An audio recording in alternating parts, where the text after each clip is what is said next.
তাহলে করবে কি মাইছে আর দিন ঘুরবেই হ্যাঁ দিন ঘুরবে এ কিসের সমন্বয় করে লাচ্ছা শুধু ফেলানো একবারে সমন্বয় কি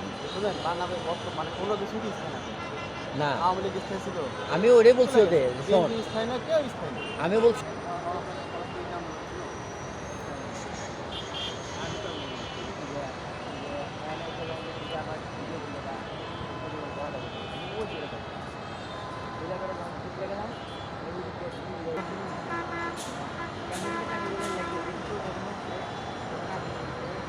ওরা মানে এমন বকা বকছে ঠিক আছে মনে হচ্ছে ওরাই সব কিছু। একটা জিনিস মনে রাখতে হবে তোদের মধ্যে থেকে এমন বেরোবে এই অনার্স অনার্স থেকে